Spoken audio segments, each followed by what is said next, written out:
Buenas tardes, ahora tenemos un evento súper chulo en Keller Williams de Gestión que se llama las citas rápidas. Mira, hemos preparado este fichar de bienvenida a los asistentes a las citas rápidas inmobiliarias. ¿Y en qué consiste esto?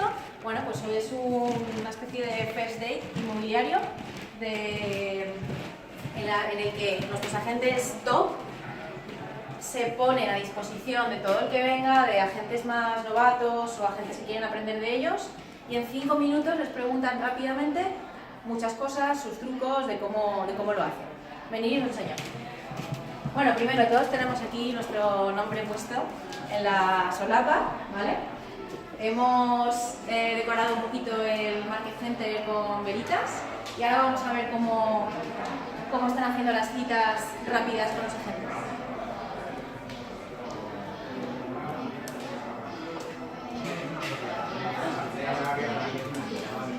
Mira, en este lado de la mesa, a la derecha, tenemos a nuestros agentes top, a Bartolomé, a Begoña, a Víctor y a Natalia, y en el lado izquierdo de la mesa tenemos a los asistentes al evento que les están haciendo muchas preguntas sobre cómo lo hacen, ¿vale?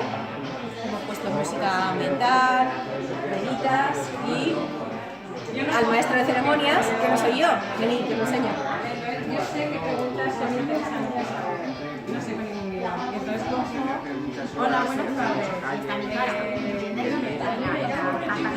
Tenemos aquí a Carlos Sobera, el maestro de ceremonias de las citas rápidas inmobiliarias. Bueno, pues espero que os guste la idea y al próximo evento que hagamos en México, que será dentro de 3 meses, os mandaremos la invitación para que os animáis y vengáis a participar en él. Gracias.